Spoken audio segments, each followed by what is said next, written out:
రంగారెడ్డి జిల్లా షాబాద్ ఆరుగురి హత్య కేసులో రాజ్ కుమార్ ఆచూకీ ఇంకా లభ్యం కాలేదు. 48 గంటలు దాటిన నిందితుడి కోసం పోలీసులు ముమ్మరంగా గాలింపు కొనసాగిస్తున్నారు.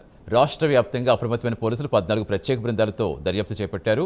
తిమ్మాపూర్ రైల్వే స్టేషన్ వద్ద రాజ్ కుమార్ చివరిసారి కనిపించడానికి గుర్తించిన పోలీసులు సీసీటీవీ ఫుటేజ్లో ఆధారంగా దర్యాప్తు ముమ్మరం చేస్తారు. హత్యలు ముందస్తు ప్రణాళికతో జరిగినట్టుగా అనుమానిస్తున్న పోలీసులు రాజ్ కుమార్ కదలికలు, ఫోన్ వివరాలు, ప్రయాణ మార్గాలపై ప్రత్యేక దృష్టి పెట్టారు.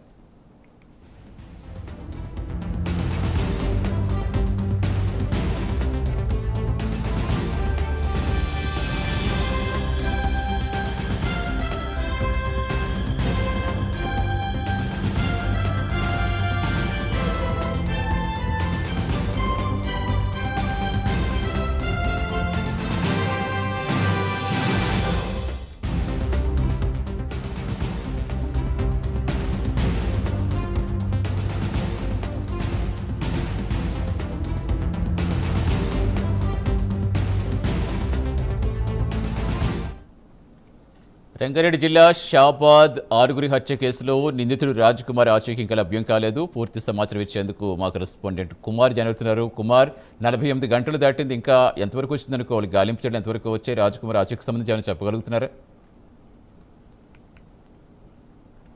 రంగారెడ్డి జిల్లా షాబాద్ లో మొన్న జరిగిన 6 మర్డర్లకు సంబంధించి నిందితుడు రాజ్ కుమార్ ఇంకా పోలీసులకు అయితే పట్టుబడలేదు. ముఖ్యంగా 48 గంటలు దాటినా సరే ఇటు రాజ్ కుమార్ ఆచూకీ మాత్రం ఇంకా లభ్యం కాలేదు. రాష్ట్ర వ్యాప్తంగా కూడా ప్రస్తుతం హై అలర్ట్ అవుతుంది.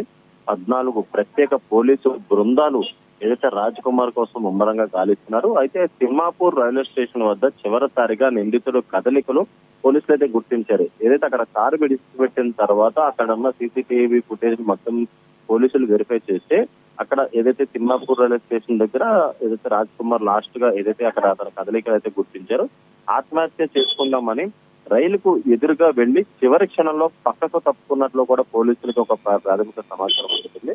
రైల్వే ట్రాక్ పై నిలబడ్డ దృశ్యాలన్నీ కూడా సీసీటీవీ ఫుటేజ్ లో కూడా పూర్తిగా రికార్డ్ అయింది. అయితే పక్క ప్లాన్ తోనే 6గురిని హత్య చేసినట్లు పోలీసు దర్యాప్తులో కూడా వెల్లడైంది. అయితే సొంత కారు కాకుండా షాద్ నగర్ లో సెల్ఫ్ డ్రైవ్ కారుకు అద్దెకు తీసుకుని హత్యలకు పాల్పడ్డాడు. అయితే హత్యలో ఉపయోగించిన కత్తిని ముందుగానే రాజ్ కుమార్ సిద్ధం చేసుకున్నట్లయితే తెలుస్తుంది. కత్తిపై తుప్పు ఉండడంతో ముందే కొనుగోలు చేసి ఇంట్లో దాచిపెట్టినట్లు కూడా ప్రస్తుతం పోలీసులు అనుమానం వ్యక్తం చేశారు.